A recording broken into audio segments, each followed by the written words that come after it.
Can you see us and can you hear us? Because I have one notification, like at a moment, that we're having trouble with LinkedIn, and we actually didn't have troubles with LinkedIn for a long time, but I guess this isn't our lucky day, or maybe it is.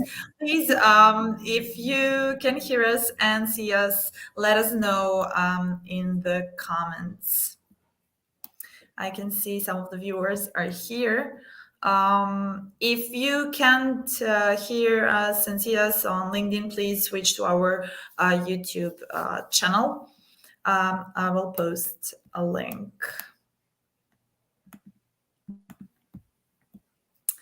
Okay, so hello everyone once again. I guess we should try. Okay, so we have on YouTube one feedback. Thank you so much. Keep going. All the comments means a lot to us, so just keep going, and thank you.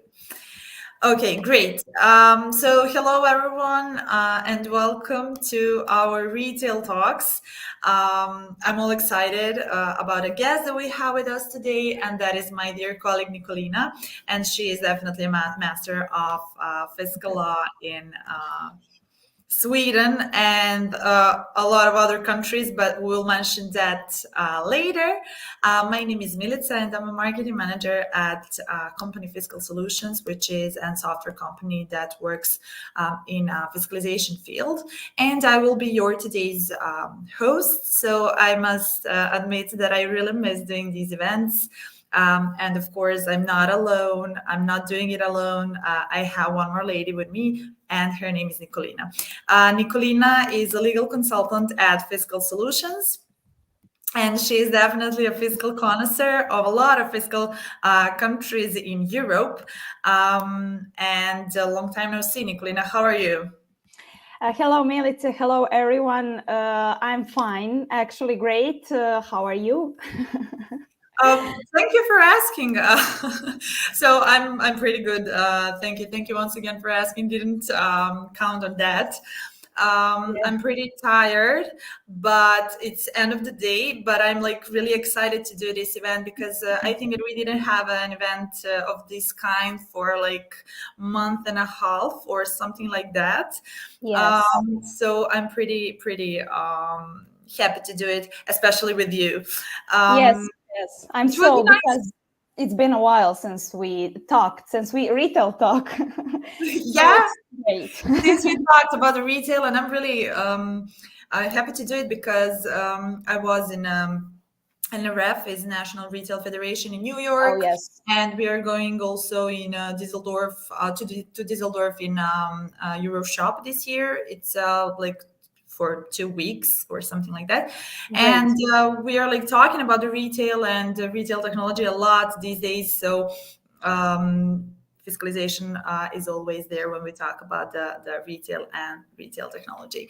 Yes, okay. It would be really nice to introduce yourself and to tell us a few sentences about yourself. Is that okay with you? And then we can continue. Yes, it's okay. Yes. So hello again to everyone. As Milica said, my name is Nikolina, and I am legal consultant in front of the Fiscal Solution Company. I am in charge for many European countries when it is a word about fiscalization. One of them is Sweden. I've been working on this project months ago, so I prepare a brief introduction about fiscalization in Sweden.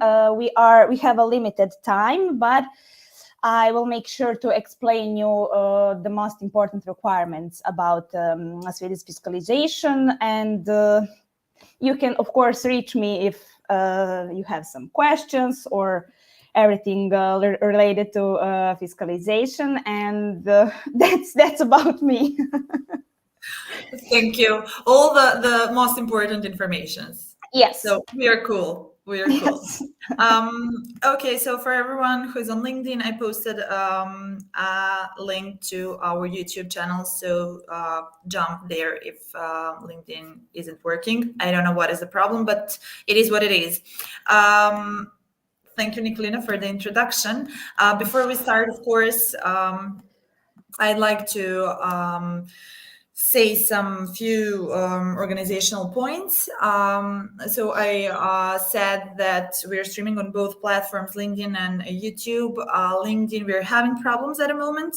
Don't know what is it, but since we are streaming live, it's recording, so it will be saved on our profiles, probably YouTube, because that's the situation at the moment. But okay. Also, I'd like to tell you more about the fiscal solutions. And then we can jump to our main topic today. So, first of all, Fiscal Solutions is a company that is 20 years old. I think, yeah, now, because it's 2023 already. So, we are active in 24 countries since Nikolina did a research on Sweden. So, Sweden became our new country like 3 weeks ago, I think. Yeah, recent. And I really have like feeling that all these numbers are always bigger, which is the goal. We are also working with international retailers and POS software vendors. And I must say that fiscalization is our core business, something that gives headache to everyone, but we love it. And we call ourselves hackers, but like good hackers. So don't be afraid. Means that we are keep tracking every fiscal update and change in fiscal laws and trying to prepare our clients for it. So if you have any questions, as Nikolina already said, we are here to answer to those questions. Tara already said something. Thank you, Tara, for the feedback. And hi, hello. I've finished with that introduction part. Today's topic is overview of Swedish fiscal law. And Nikolina is the real fiscal expert when it comes to Sweden. So I would like to start with one question. And first of all, Okay. Nikolina, is Sweden fiscal at all? Okay, so good question for the beginning, Milica. We can say that Sweden is a fiscal country, Of course. and that means in general that we have predefined rules, predefined requirements from the both legal and technical side. So basically regulations are, let's say, mixed, and we have VAT Act, we have Tax Procedure Act, different regulations about cash register requirements, and the requirements about other parts of the fiscal system, which we will talk a little bit later. So basically we have predefined rules and predefined devices. But if we look brief into the history, we can say that Sweden is fiscal since 2010. So we have years and years behind us. Yes, 2010. So anyone who is in business activities and selling goods or providing services must have a cash register and must be, let's say, fiscalized. Of course, we have a different exemption of fiscalization, for example, allow sales during the day, taxi traffic, distance sales, but in general, fiscalization is a must in the Sweden. Of course, there were some changes in the regulations during the years, but Milica, my final answer is yes, Sweden is a fiscal country. What a great start. Yes. So, thank you so much. I expected an answer like, yes, it is, but you gave us like the whole explanation, which is That's great. me. I didn't know that they're fiscal like 13 years now. So Yes. that is a lot. Great. I'm really happy to cover all of the next questions regarding to fiscalization in Sweden, just because it is fiscal for 13 years. And now we have all of the information to cover that fiscal part of it. So we started with that like general information. Could you tell us what type of fiscalization is prescribed in Sweden? Like, is it software, is it hardware, or is it combined, which is somehow a trend now?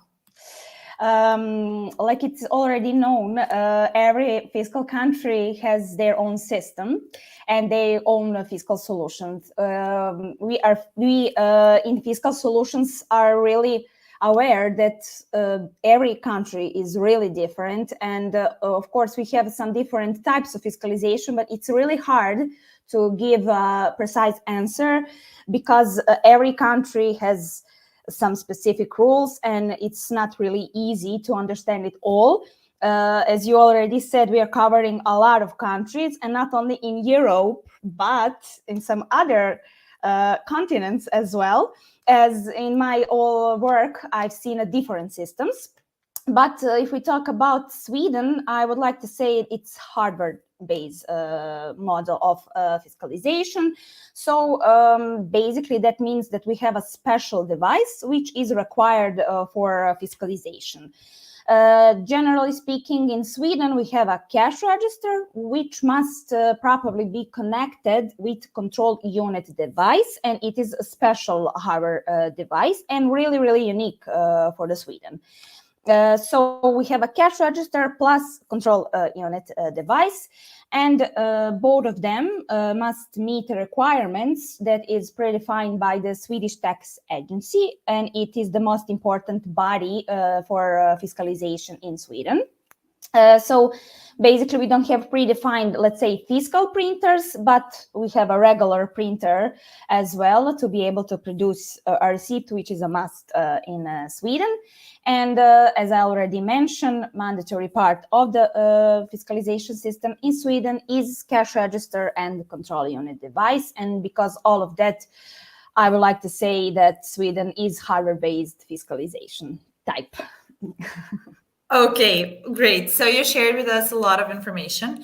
Yes. Let's go step by step to try to explain each of them.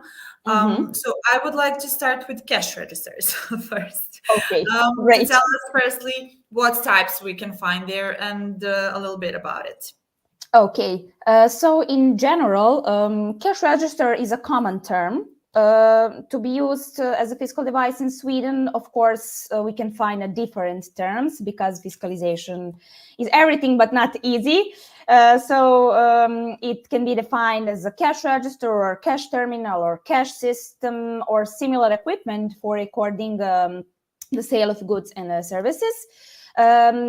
There has been different types, but we can divide them into two types. It can be a traditional electronic cash register as all-in-one or ROM-based cash register, or it can be a cash register software which is installed on the PC. And what is really important for the cash register is that manufacturers or suppliers of the cash register must submit a manufacturer declaration to the Swedish tax agency. And it is really important because they need to guarantee that cash register meets all required technical requirements. So it is really important for the cash registers in Sweden. Okay, so I have one more question according to that, but let's first jump to that second part that is required, and that is control unit device that you mentioned. So can you give us more information about it? What is it? How it looks like? You know. Yes, of course. As I already said, it's a really important part of the fiscalization system, and it's really unique for the Sweden. This device needs to be attached with a cash register, and we can call it control unit device or control system. It's important to say that it's a hardware physical unit and must be present in the store. This device, I would like to say the main responsibility of this device is storing and signing transactions. So in other words, cash register will send data to this control unit. It will receive that data and process it. And it will be also responsible for generation a control code, which is also a special requirement for the Sweden. And that code must be present on the receipt. From the technical perspective, although I'm not a technical person, but I can share that we have a predefined types of control unit device depending on how it is connected with cash register or printer mechanisms. Of course, from the technical side, we have a different requirements that must be met for control unit device to be placed on the market. That is why the technical requirements for this device is predefined, and this device must be certified before it can be placed on the market. So basically, the main responsibility is to sign and to store transactions, and which is really important from the, let's say, different perspectives, not only from the signing receipts, also it is important from the tax authority perspective for control purposes. So that is, let's say, in general, what is a control unit device, and I would say that is most important part of the fiscalization system in Sweden. Yes. Okay, great. So I have one more question. According to control unit device, do they have like the manufacturer that can provide it? Like Yes. we have in some countries, like you can use only these and these. Do we have that in Sweden also? Yes, we have. Okay. Okay, great.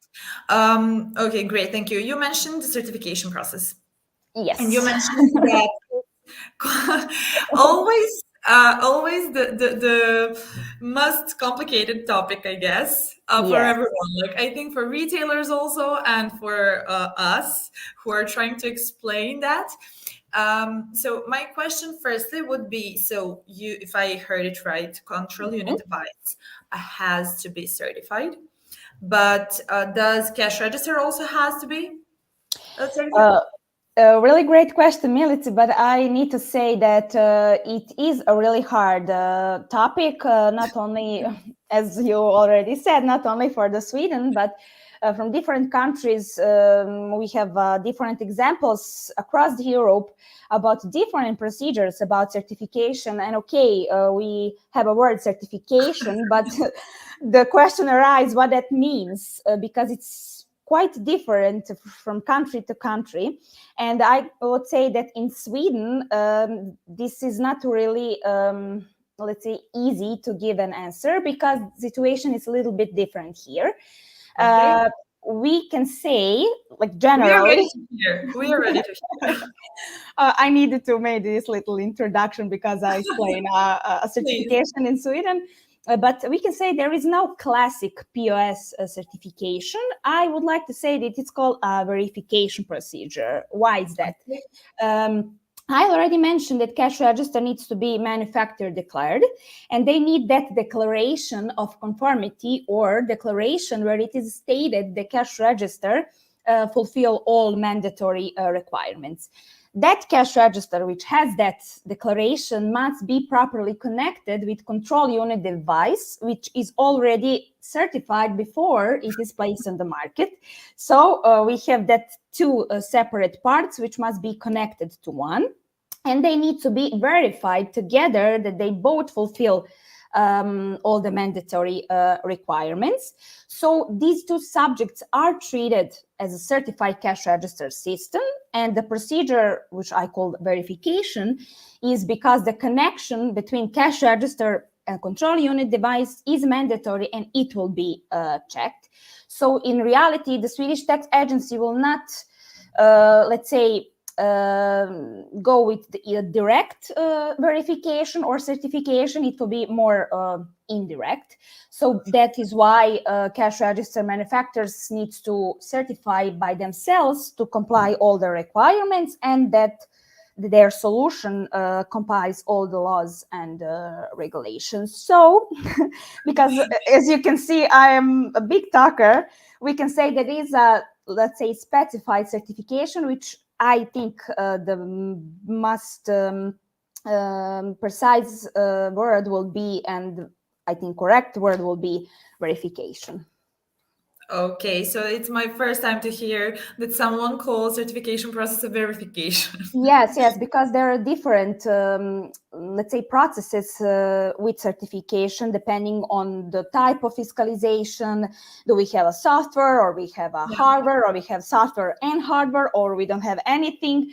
So that is why the systems are really different, and that is why we are here to to learn and to know about these things and to share, of course, our knowledge with our clients.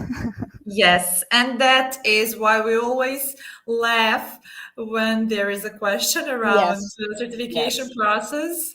Like every yes. single time I ask this question, can you tell me please something about certification process? And like guys from the legal department were like, oh my Oh God, my no, God. no certification. Not just that, please. But of course, it's really important to understand, although we are, let's say, legal persons, but it's really important to understand from the technical side what that means so that we could understand, let's say, whole system. We are laughing right now because we have a different topics and the different countries which we are presented in with certification. But as I already said, the answer is not really easy.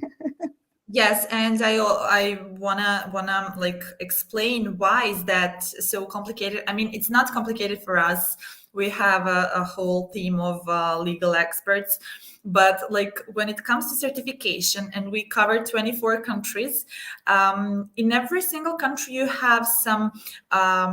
How I should say, subject who works on certification field. So we have to work with that third party, with that certification Yes. subject, to communicate with them, and it's not really easy. And you have to collect all the data, all the information you need for your clients. It's not really easy, and that's something that we also do. We are like providing that local support, communication with the local subjects, Yes. and we are trying to give our best to so our clients don't feel that certification, don't feel that like it's something complicated, and it really is.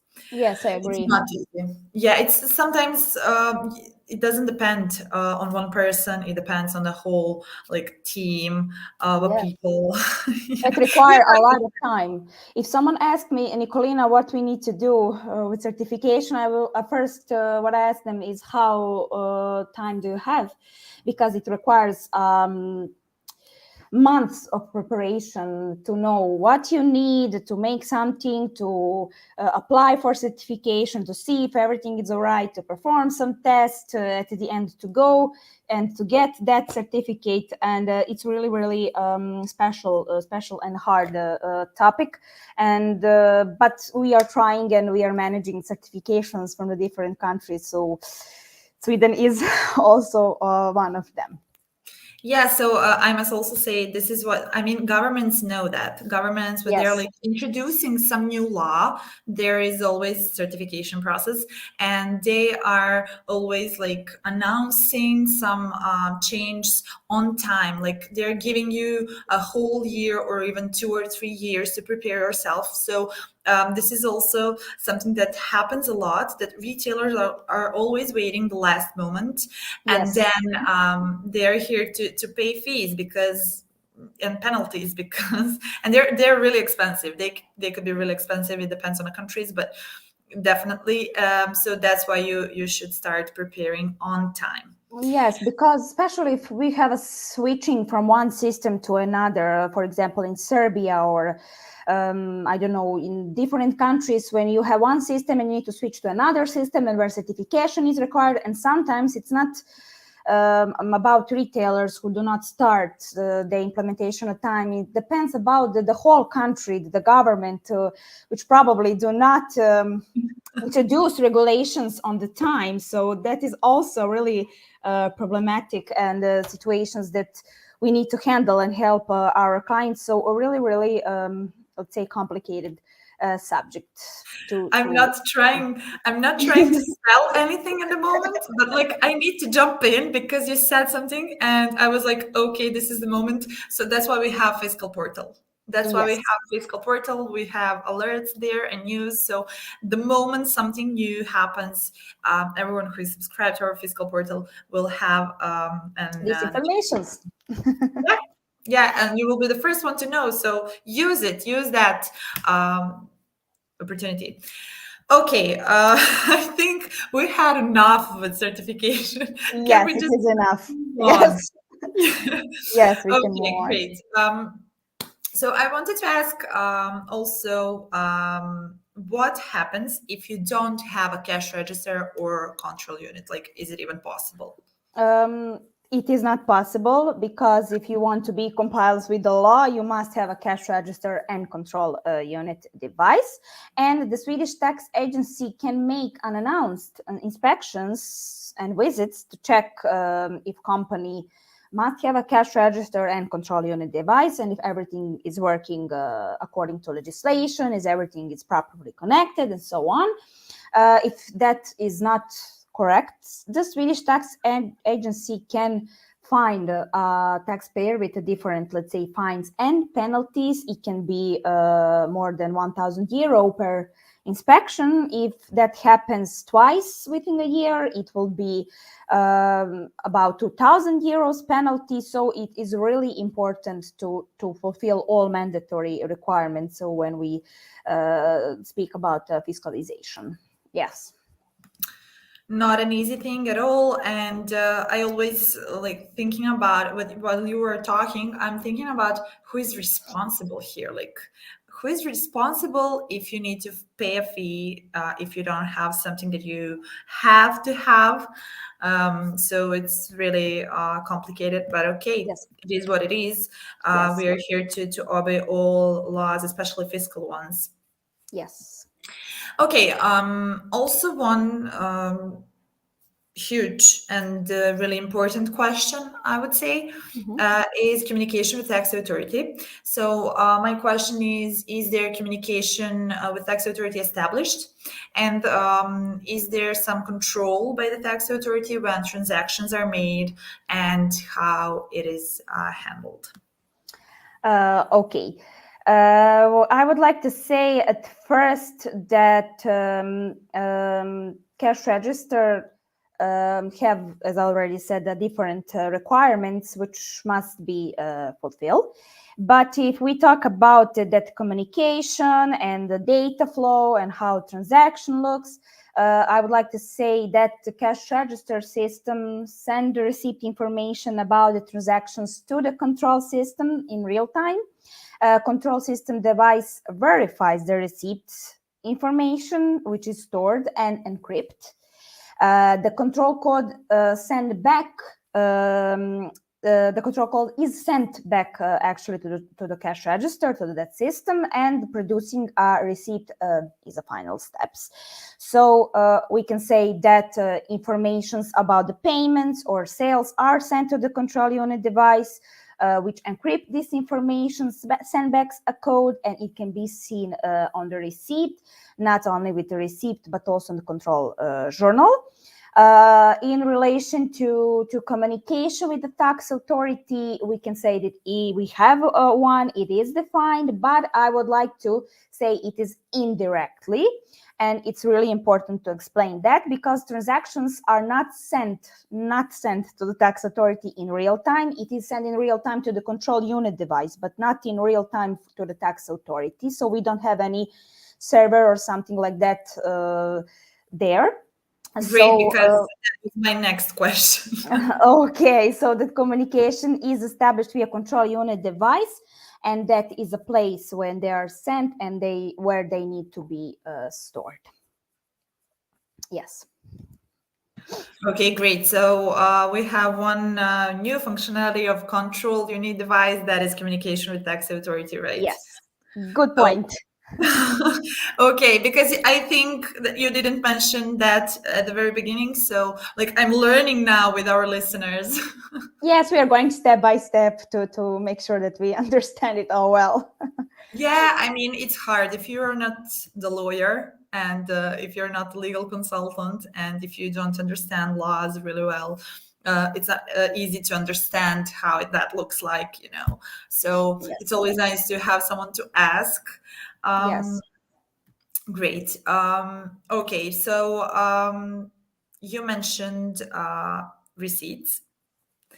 And I must say before I ask you a question that e-receipts are definitely a new trend because like France is introducing e-receipts. I mean, if someone asks for traditional receipts, they will get it.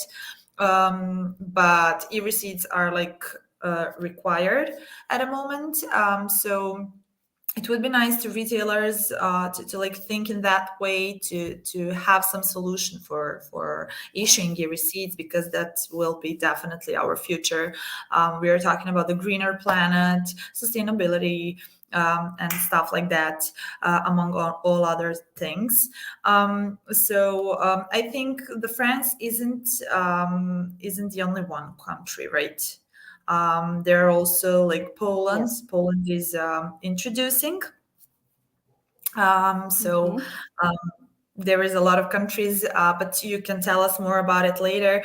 We were together working on one document around e-receipts, so it's really some topic that goes through all things according to fiscalization processes, and general laws, consumers. Retailers, definitely one of the biggest things. Let's go to the question. Can you tell us, is there an obligation to issue a receipt, or Sweden is looking forward to e-receipt also? Because we know that Scandinavian countries are really modern. So this is what really interests me. Yes. To be compliant with the law, it is a must to offer a receipt to a customer, and it is, let's say, legal definition. Receipt can be printed on paper, but it can be also in electronic format. So e-receipt we have in Sweden. It can be, if it is a e-receipt sent on via email or SMS, it doesn't matter. Is it printed or electronically? But it must be issued and given to customer. Of course, elements of the fiscal receipt are predefined, and it is a common characteristic for the most fiscal countries. Besides those regular elements, such as information about the sellers, item, VAT, quantity, total tax. We have here control code and some other elements. So we have different language that can be used there. It can be Sweden, Norwegian, Danish, or English. The receipt data amounts must be in the Swedish currency. And that is, let's say, something general about the receipts in Sweden. Yes, it can be produced in electronic format, and as already said, the rules are different from the country to country, basically in Europe. But I can say that issuing e-receipt is a trend, and if it is not present in some country, it is in stages. There were step by step there is introduction of e-receipt, because, as you already said, we are living in the modern era. So I would like to say that it is a big future, and it's not really easy to introduce e-receipt when we have hardware-based systems. It's much easier if we are talking about online fiscalization or software-based fiscalization, but also in the hardware-based systems, which is not so modern as it is in Sweden. But we can say that in the next years, we expect some regulations about e-receipts. Okay, I have a lot of questions now, but my first question is, why is it hard to have a receipt when we talk about the hardware-based fiscalization? Is it because some devices don't support it, or? Yes, that is right. Because if we have one hardware physical unit, it has a different requirement. It can produce a different documents in different formats, but you are pretty much limited when you have that one unit. It's made according to some rules, and you buy that hardware, you install, and you are limited. So you can't just go and click to something to add a new function or new, let's say, requirement. That device must be upgraded, and it's not so easy to do that. And because it is a hardware, it is not software, it's really hard to add some new functions. And also that depends about the whole system in the country, how that government and all fiscal and VAT related businesses are ready to to go away from the paper receipts and to switch to more modern ways. So basically that hardware is pretty much really closed, and when it's made, it's like that is what you have find in a store, but it is possible to upgrade them on some next level and to add to him some another functionalities to send or produce a receipt not only in the paper but in some other format. So that is pretty much why it is a little bit harder, not possible, but harder to produce a receipt in a hardware-based fiscalization But system. yeah, one of the reasons that I also think that are here, because I think that people are also skeptical when it comes to new things, Yes. and e-receipts are literally a revolution. So it means like people have to replace their old habits, and we have still a lot of old people who are like used to paper and not Yes. digital form, like a lot of people who don't have maybe mobile phone. Yes. So is it even possible? That's also something to think about, but definitely there is a lot of people, for example, me personally, I would like to have e-receipt, so receipt in a digital form, because I don't want to bring those papers home anymore. And I think this is something that we definitely need, at least to have like the combination, like the both. If someone asks for a traditional receipt, you should give it to him, but if you don't, then I would like to have it on my phone, which is great. Yes, it is also important to say that in some countries we have regulations that state, okay, you can issue a receipt, but they do not state how, in which format. Is it to be sent via email or SMS, or in some countries we have strictly defined how must that be handled. So that is why also this is not so easy to explain, because in some countries there is no possibility, in some country there is. In that where it is possible, maybe the method of sending a receipt is predefined, and maybe it's not. Maybe it's really to the seller, maybe it's not. So it's really, really also a little bit complicated, the system, and depending about different regulations, not only fiscal but other, and also it affects manufacturers of the fiscal devices, their Yes. obligations. So it's a quite, I would not say hard, but interesting subject which we can discuss. But generally, yes, it is a trend to switch to e-receipts, definitely. Okay, great. Thank you. So my question would be, you mentioned control code, right?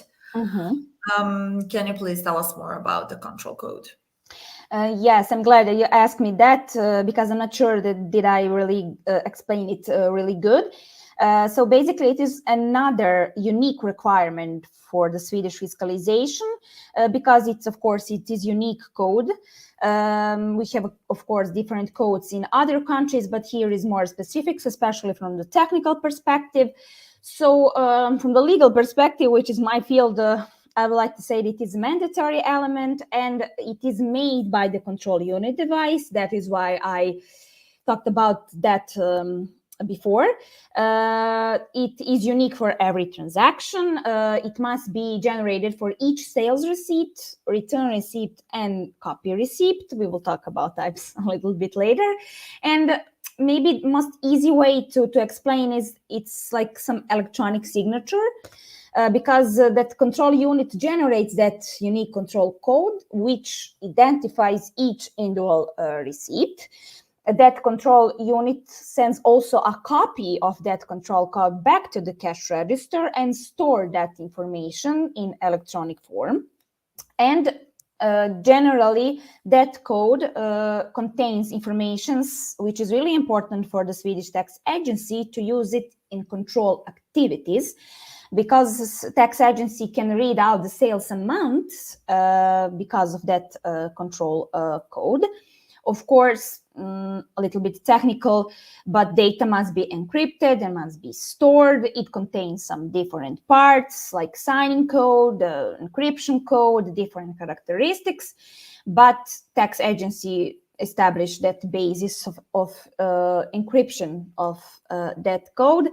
So basically, it's really important. It's mandatory element of the receipt and must be printed on receipt. And as some, let's say, the title of this element is control, meaning is that it is really important for control purposes.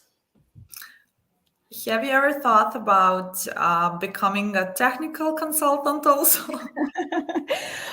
Maybe. No. You should. I am legal person. It's really important, not for me, but also my other legal colleagues, to understand also some technical requirements to be able to explain and to understand whole system. But I would left these technical issues to my dear technical colleagues, or us together to find the right solution. But I will be legal. That's enough for me. Okay, but like you explain us very well that, so that's why I Thank you, said. Milica. Sorry, Thank you. sorry, I don't want to push you into that. Don't give ideas. I'm kidding. Okay, for everyone who is watching, forget about it. Okay, great. You told us that we have more receipt types. So beside the classic sales receipts, so could you tell us what are those? Yes. Fiscal sales receipt, we have a return receipt, we have a receipt copy. Also, we have a training or practice receipt, which is, of course, used for the training purposes. We have a pro forma receipt. And also, we have a different reports, pretty much similar as it is in other countries, which have a hardware. So that is why I'm speaking about hardware-based fiscalization. We have an end-of-day report, already known as a Z report. We have X report. But what is also interesting for the Sweden, as in addition to these, let's say, sales documents, the companies must also register all ongoing use of the cash register. That means we need to have a special receipt for the, for example, changes in prices, some documents which need to be issued when there is some corrections, some cash drawer openings, withdrawal of different reports, putting, for example, money into cash drawer or withdrawn them from it. So all ongoing use about cash register must be documented in some way. So different, let's say, possibilities and the receipts and document types we have in Sweden. Okay, great, thank you. And I didn't hear, did you mention the QR code? Like, is it mandatory? Because QR code was also the trend, like in past years. So what is the thing with QR codes? QR code is not required here in Sweden. We have a control code which is used for the control purposes. Yes, for Okay. Sweden. Okay, so Of that is course, it. It can yes. replace QR code. Yes, we have a possibility to have barcodes or different codes from different purposes, for example, for advertising or something, but from the fiscalization perspective, it is important to have a control code. Yes. Okay. Great, thank you. I think that we said a lot of things about receipts and e-receipts. Yes. So maybe to move to another topic, which is sensitive, and that is audit. Audit is always a sensitive topic because it's money, it's inspection procedures. So if we don't obey all laws, if we are not working properly, there are huge fees and penalties. So please tell us more about the audit and inspection procedure, when and how it can be performed. Okay, so inspection, of course, can be performed because all of rules that I already described, because we have predefined architecture, predefined rules that we must fulfill. tax agency is the main body who will perform audit or inspection, and it can be with or without notified in advance. Of course, the purpose of it is to check if seller has a cash register that meets the predefined requirements, is control unit device properly connected, and check in general is everything is in accordance with the legislation, especially is sales recorded via cash register, does receipt is issued, and a lot of different requirements. The procedure, it can be different, of course, depending of what is the subject of inspection. We can say that it is performed at business premises. In certain cases, it can be outside of it. First part of that procedure is to check that cash register is present in the store, and of course the second part is does all our requirements are fulfilled. During that audit, official or auditor can ask for different materials, sales materials, accounting materials, other documents in relation to the business. It can check inventory of the cash register system. It can review stocks, machines, to inspect the business premises, goods, and a lot of different requirements. Also, it can test technical equipment because of all I already mentioned. Of course, taxpayer is obliged to cooperate with the auditors, must provide auditor with different documents and provide all the mandatory information. Also, I would like to say another, let's say, control by the tax authority is made by that control unit device.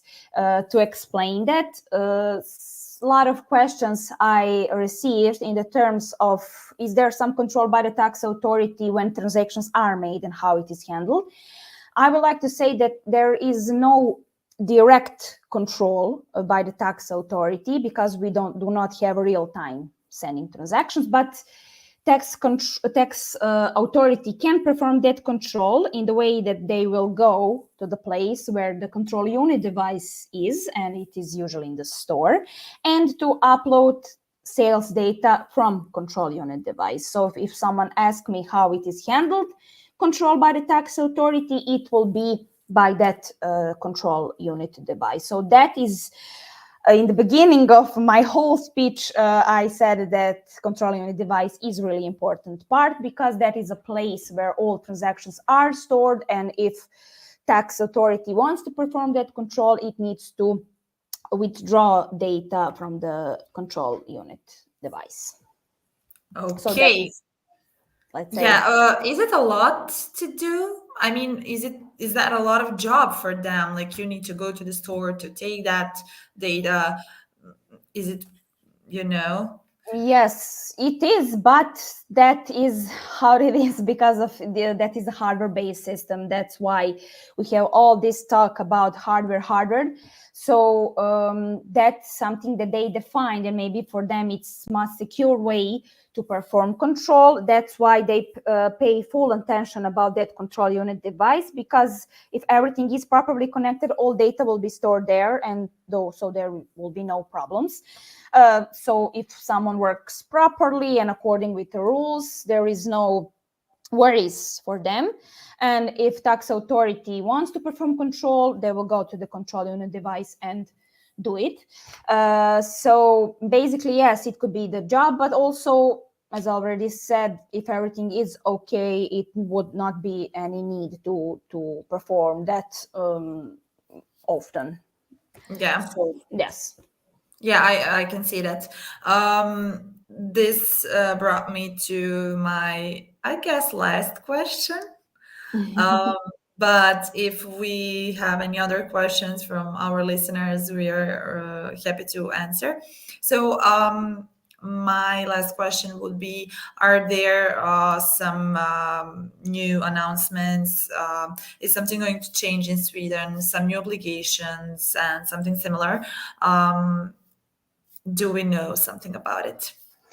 Currently, there are no some, let's say, big changes in the regulations or some big announcements. Of course, we are monitoring all of that. As Milica already said, we have a fiscal portal where it is a place where everyone can find the most fiscal related informations about some new changes, new obligations. Especially it is happening at the end of year for next year or something like that. But if we talk about Sweden, we have some new obligation which must be fulfilled from this year, 2023. And the main rule is that the person who manufacture cash register must, from the January 1st of this year, 2023, ensure that cash register, which of course record information in journal memory, can produce informations about the sale in some new format, and it is a standardized way to export those data in a XML file. What that means that cash registers must be obtained with a new function to be able to export data from the journal memory. So I would like to say that is another way for the tax authority to perform control. Also, of course, we had less than an hour to talk about all of these requirements. Of course, our knowledge is much bigger. We have a much more information about transactions, about registrations, different business processes in the POS environment, archiving, and more about all of them. But I was trying to give informations that are really, really important.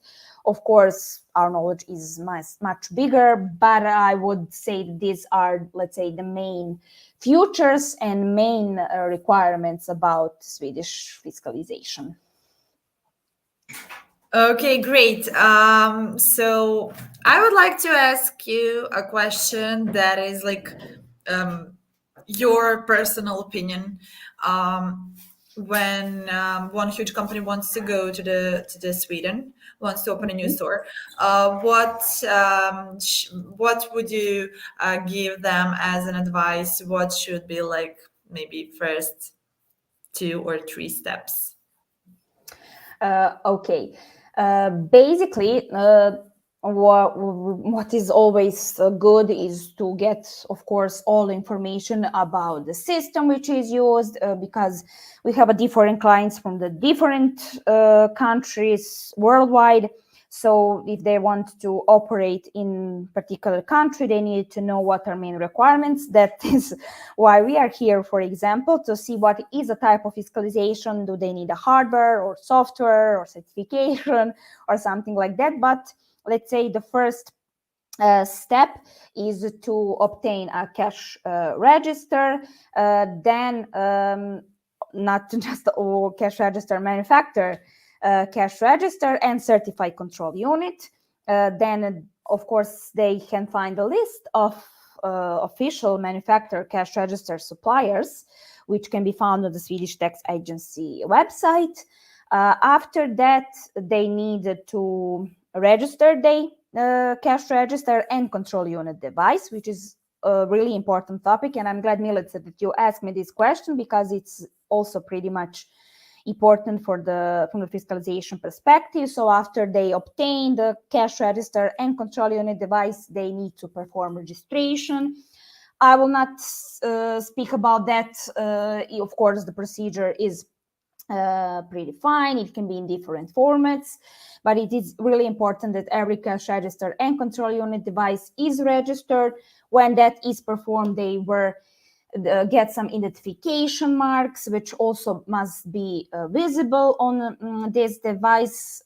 Taxpayers or sellers will receive a confirmation about 2 weeks, and certificate of registrations within 6 weeks. So it is a procedure, and when they do that, they will be registered. Of course, later on we have different out of fiscalization requirements that must be fulfilled for store to be open and to start selling. But from the fiscalization perspective is to obtain all fiscal devices, to properly connect them, to register them, and then to start business. Okay, great. To start business, which Yes. is also complex. Yes, I said it like it's the most easy thing in the world, but that It is is how what it it is. is. Yes. I don't know, fiscalization or operating. So it's not really Yes. easy to decide which one is more complex. Yes. Um, Great. I would like to mention just that at the moment, we have only scratched the surface at this point. There is so much information, and you can only imagine when our workshops can last up to 8 hours. Yes. So you guys literally go through everything in detail. Yes. It's true. So yeah, so these are just like the main information that someone could use if you're preparing for expanding in Sweden or opening new store and stuff like that. But this is definitely not enough Yes. because all of these things that we were talking about have so much details and it's so much deeper than it seems. Great. So I think that will be all for today. And I must say, this is why I missed doing retail talks, and especially with you. I really had a great time, Nikolina. So thank you. In the first place, thank you. Thank you for Thank you, being here with Milica. us. Thank you for answering all the questions. Thank you for your time. And of course, thanks everyone for watching. If you are interested in Sweden and its law, jump on our fiscal portal because we are actually updating that fiscal portal. Actually, Nikolina and her colleagues are updating fiscal portal on a daily level. And we have three different types of documents there. So we have like the whole document, like even the official fiscal laws translated to English. We have news, we have alerts. It just depends what do you actually need and what are you trying to get. For any other questions, maybe regarding to this event, today's event, to this topic, or anything else for some next events that we will have, you can reach out to me or you can ask us on marketing at fiscal-solutions.com. I think that will be all for today. Thanks everyone once again. Nikolina, if you want something to say, maybe. Uh, yes, I would like to thank you, Milica. It was really great time for me also, and I really like to have these events with you. And I'm really, let's say, glad because we always have that chit chat which is fiscal related, and you really ask me really important questions. And I like to say that all of this I like to present really spontaneously, just because of that whole system, which is really hard to explain. And I always like to relate that with another countries and our big knowledge. So thank you again, and it's been really fun for me, and I'm really thrilled to see some other retail talks. So what you have been preparing for our viewers. So it's been a great time for me too, and thank you again. Thank you so much. This was really nice from you. Okay, then that's it. Thanks once again, and until next time, stay with us because we will have even more and more great topics to cover. Bye. Bye, everyone.